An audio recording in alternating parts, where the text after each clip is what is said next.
Hello YouTube. We're in the office today because it's bloody hot outside and I didn't fancy getting on my bike gear on and going out and doing any videos out there. So yeah, we'll come inside where it's a bit cooler. Although I'll say that we're in the streaming room, so hence the green screen. I have had to close the window because there was a breeze coming through and it was blowing the blinds and it was knocking the green screen over, and yeah, it's all horrible. Anyway, I've been meaning to do this review for a while, so let's get on with it. This is a review of my new helmet, which I've had since I think the middle of May, I think it's been, or towards the end of May. So a few months now, and I thought it's time to do a review on it now. We've been using it for some time because I've not really shown this on video at all, I don't think, over the last few months, because I've not really done that many videos. This is a Nex XWED 2 Carbon. This is the first Nex helmet I've had. My previous helmets to this were the Shark Carbon Guintoli, can't even remember the name of it, but my last few helmets have been Shark, and before that it was Kaberg, or Kaberg, however you pronounce it. So yeah, this is a new one for me, is Nex. So so far, I'm pretty impressed with it. I'm pretty impressed with the quality of this brand of helmet. It's yeah, it's good. We're onto a winner here. So yeah, let me tell you all about this helmet. So the main thing, being a carbon helmet, is it's really light. It is super lightweight, and that's one of the reasons I bought one. Because my previous Shark, the Shark Guintoli Carbon, Spartan Carbon, that's the one, Shark Spartan Carbon. They need to come up with some better names for these helmets. They all get a bit complicated.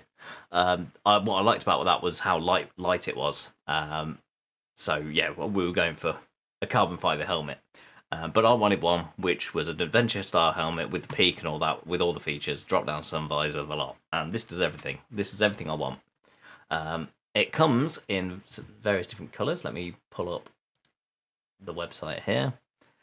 So it comes in the red and grey, which is what mine is. It also comes in white and red, with a bit of blue on the back there. A white and neon, which I think this would match Mrs. 480's CBR 500R very well. It does go with the bike. It does look pretty cool in that colour. And then they do good old plain black. Let's go back to this one because it's mine. Now there are a couple of differences. They do a non-carbon version as well, but there are a couple of slight differences, which let's do them now actually. On the standard XWED 2, which is not a carbon fibre helmet, this is standard composite materials, whatever. Have a look at this area here. You'll see this this little plate, panel, whatever you want to call it. On the carbon one, it is not present. So there's a feature of the standard helmet that the carbon fibre helmet doesn't have, and that is this this piece here. Now what this is, that is a removable piece.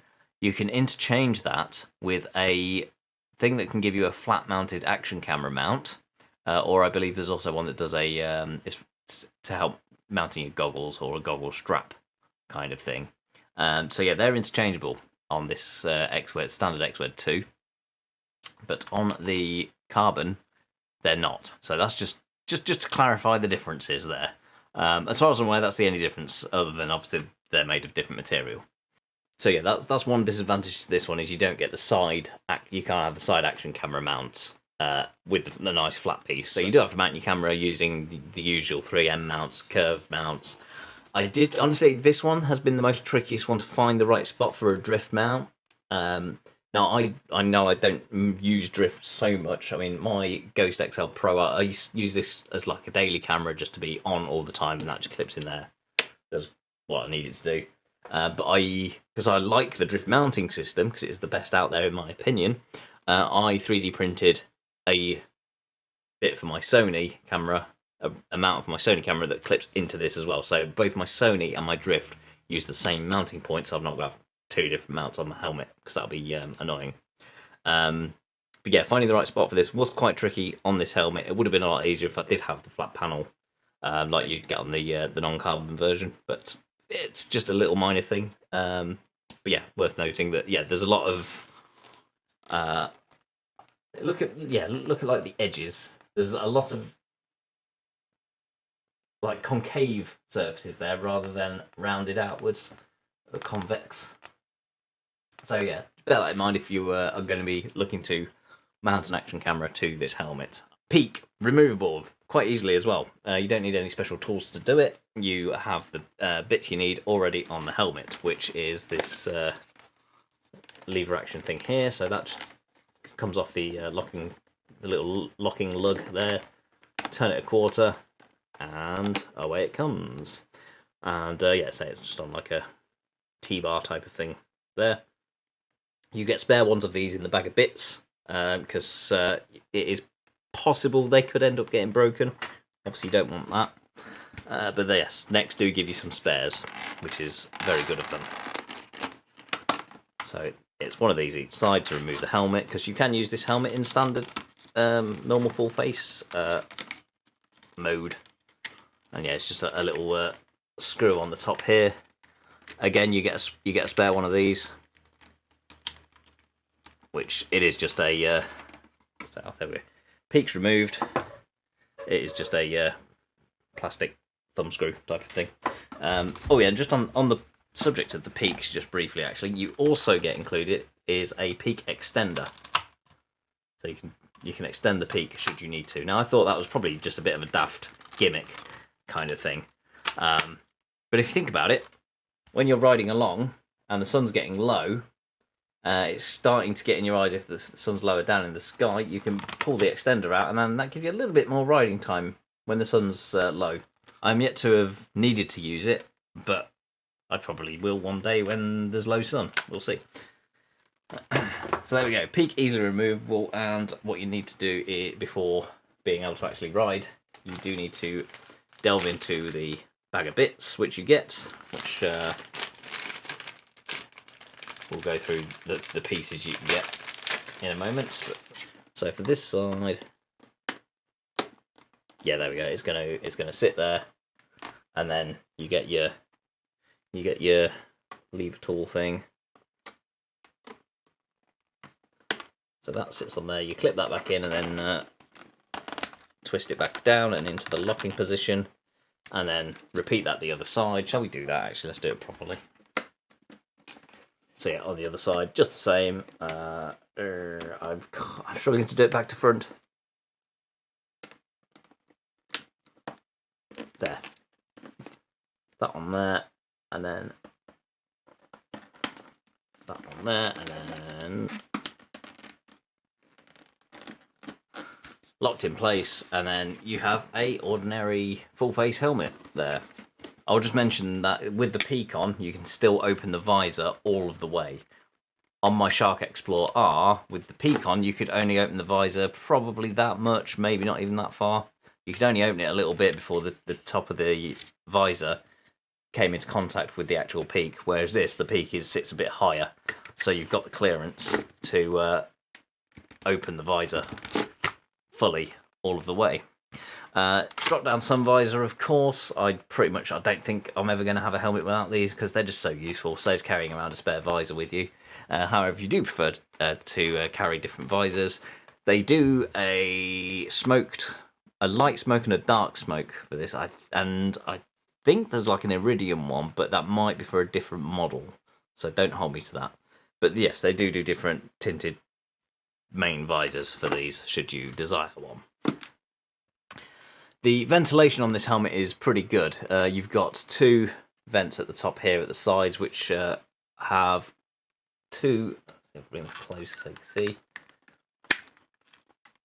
It's hard to do this whilst holding it at the same in the air. So they've got one click open there, so that's just partially open, and then fully open, so you can get the airflow that you desire. I mean, I personally have it open all the time because I just prefer to have the airflow. Unless it's freezing cold, then we close them. And then there's a big one in the middle here, which I think that's just open and close, isn't it? That's just on a slide. Yeah, there's no two-part thing to that. Well, it kind of feels like the hit, but it's not really. No, there's no affirmative click on that. It seems to just open or closed, or somewhere in between if you can get it to stop in between. So yeah, there's those vents on the top, and then on the chin vent, this is one of the ones you get. This one comes in the bag of bits. The standard one looks like this. So that's the standard one that comes attached to the helmet when you get it out of the box. And yeah, that is on a there is a little hinge in it where you can have it open or closed, or you can get rid of that completely and have the just completely open one like I've been using here, which does give a nice good airflow straight through onto your chin, and it's really refreshing and cool, and I like it. So that's the vents, and then on the back you've got the exhaust ports there, where for the airflow to escape from. And yeah, that's kind of the main shell of the helmet. You get a chin curtain that's just attached there. You can remove this, but I did read somebody saying if you like to have it there, don't remove it because it's a bit tricky to get back on or something. So I've not touched that. I've left that well alone. That's staying as it is. Chin strap is a double D-ring, which is, yeah, I think, the preferred securing method.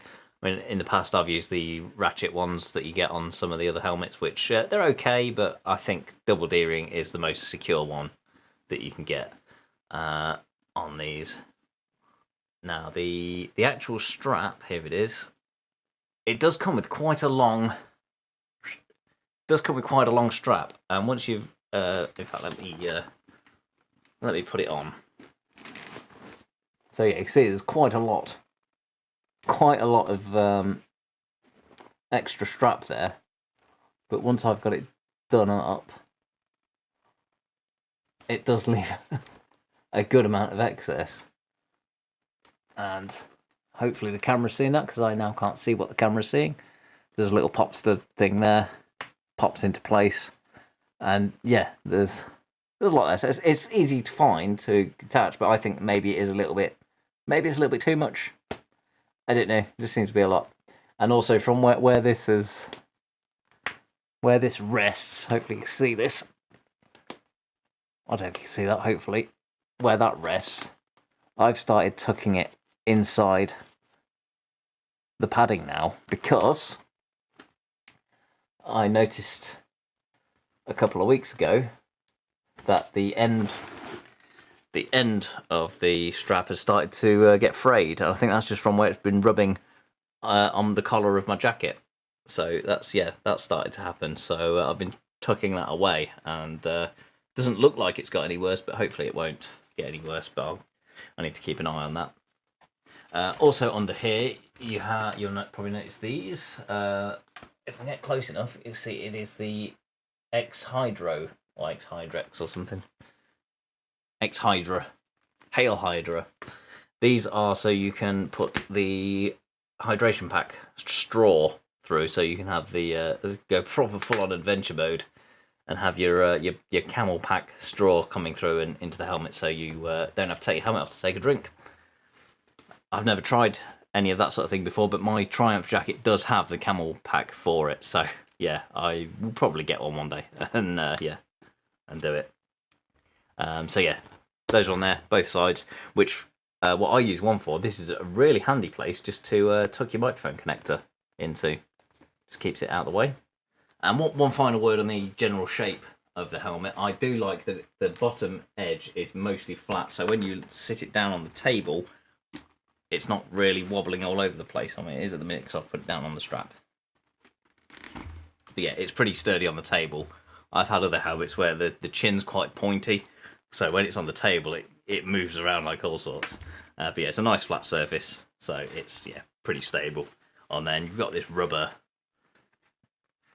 collar around it, which I think is actually more for rain protection, to help try and keep the rain from running down into your neck and stuff like that. So yeah, I believe that's what that's for. On the side here, I've got my Cardo Pack Talk Edge. We'll do a different video on that because that is awesome, and yeah, you need to see all about that. So let me just get that out of the way there. I've got it mounted on the side here. Now, I did 3D print a panel to go in place of where the next communicator goes, so I could put the Pack Talk on. But it's probably, I'm sure if you're putting any comms on, you're going to fiddle around anyway. So unless you get Nex's own, what is it, Nexcom, I think they're called, Let's hop the website back up and just show you. Yeah, with the Nex, you have this. Yeah, you got this piece here which unscrews, and that's where the Nex communication device goes into, and it fits nice and flush in there. And yeah, it's very good. However, I don't really know that any people that use it. So really, it's either Cardo or Sena usually, isn't it, for communications?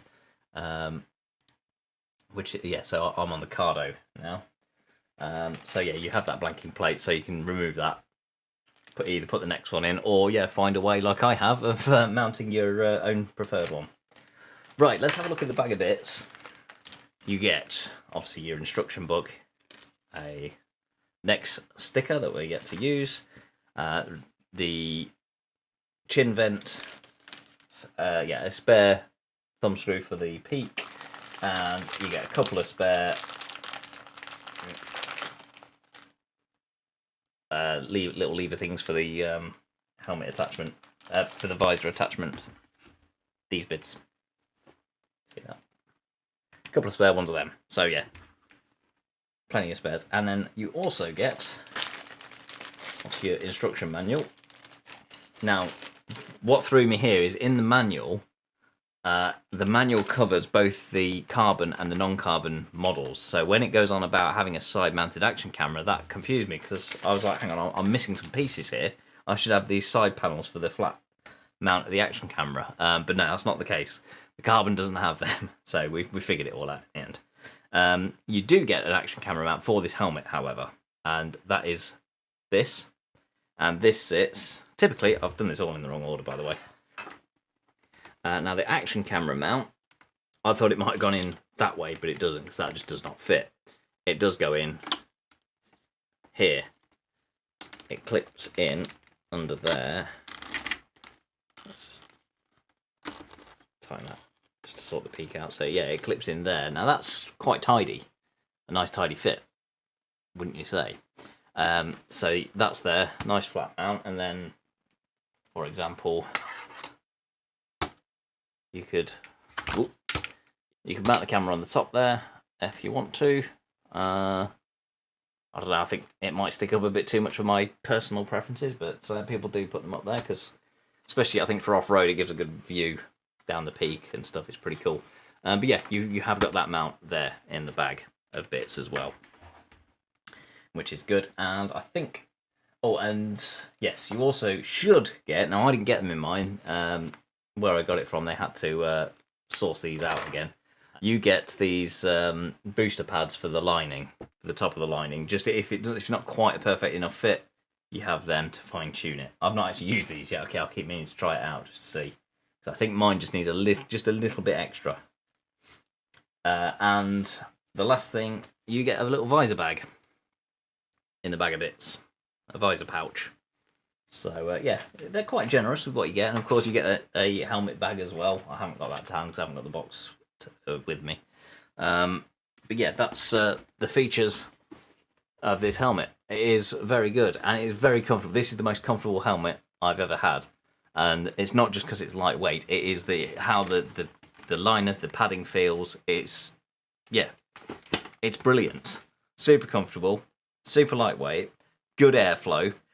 So yeah, a very good helmet, and hopefully should last many years. It feels pretty well made, and it's not starting to, you get like the creakiness that you get on some helmets where you can sort of get that sort of creaky, crunchy noises when after they've been worn in for a while. This has remained pretty solid, and yeah, I'm very happy with it. And I would certainly buy another one of these should I need to.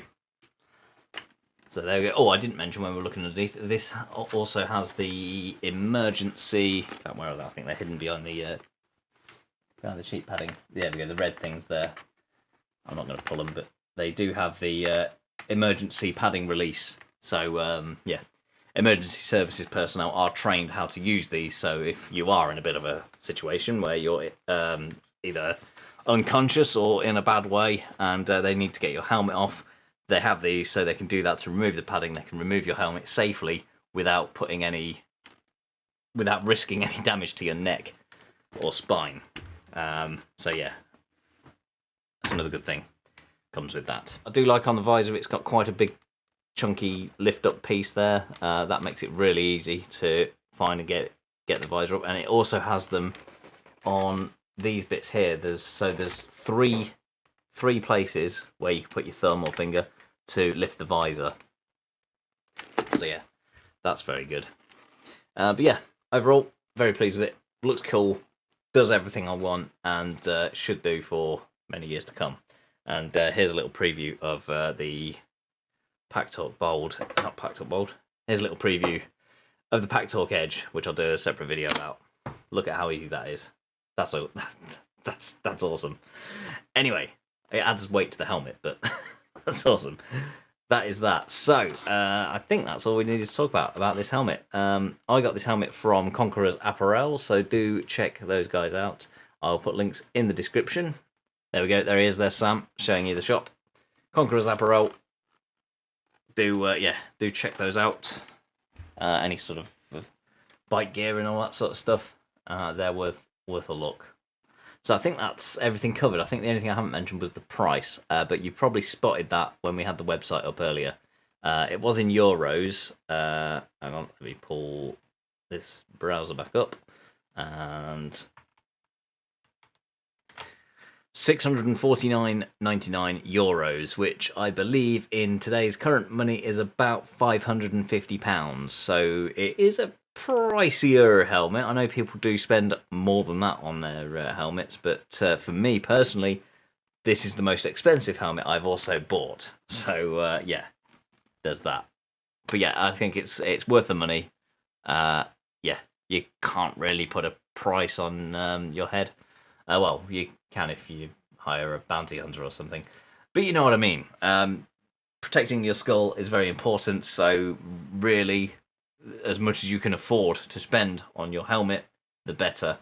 And yeah, I've got this, and hopefully it will do its job.